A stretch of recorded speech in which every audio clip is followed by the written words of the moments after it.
Welcome back to my channel. ಬೆಳಗ್ಗೆನೆ ಮಾವಿನಕಾಯಿ ಉಪ್ಪಿನಕಾಯಿ ಮತ್ತು ಮಾವಿನಕಾಯಿ ಚಿತ್ರಾನ್ನ ಮಾಡ್ಕೊಳ್ಳೋಣ ಅಂತ ಹೇಳ್ಬಿಟ್ಟು ಮಾವಿನಕಾಯಿ ಎಲ್ಲ ರೆಡಿ ಮಾಡ್ಕೊತಾ ಇದ್ದೆ.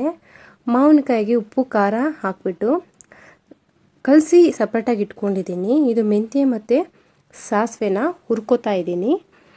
ಹುರ್ಕೊಂಡಿರೋದನ್ನು ಕುಟ್ಟೋ ಕಲ್ಲಲ್ಲಿ ಹಾಕ್ಬಿಟ್ಟು ಅದನ್ನು ಚೆನ್ನಾಗಿ ಪುಡಿ ಮಾಡ್ಕೋಬೇಕು. ಕುಟ್ಟೋ ಕಲ್ಲಲ್ಲಿ ಪುಡಿ ಮಾಡಿಕೊಂಡು ಮೆಂತ್ಯ ಬಂದುಬಿಟ್ಟು ಜಾಸ್ತಿ ಹಾಕ್ಕೋಬಾರ್ದು, ಸ್ವಲ್ಪ ಹಾಕ್ಕೋಬೇಕು. ಮೆಂತ್ಯ ಜಾಸ್ತಿ ಹಾಕ್ಕೊಂಡ್ರೆ ಕಸರೆ ಆಗುತ್ತೆ. ನೋಡಿ, ಅರ್ಧ ಸ್ಪೂನಷ್ಟು ಪುಡಿ ಆದಾದಮೇಲೆ ಒಂದು ಅರ್ಧ ಸ್ಪೂನಷ್ಟು ಎತ್ತಿಟ್ಕೊಳ್ಳಿ.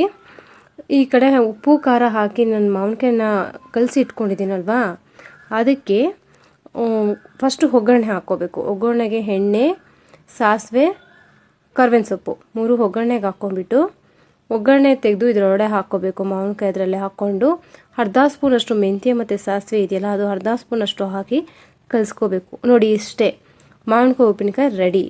ಇಷ್ಟೇ, ಇನ್ನೇನಿಲ್ಲ. ಅರ್ಜೆಂಟಾಗಿ ಸಡನ್ನಾಗಿ ನಾವು ಮಾಡ್ಕೋಬೇಕು ಅಂತಂದರೆ ಮಾವಿನಕಾಯಿ ಉಪ್ಪಿನಕಾಯಿ ಈ ರೀತಿ ಮಾಡ್ಕೋಬೋದು.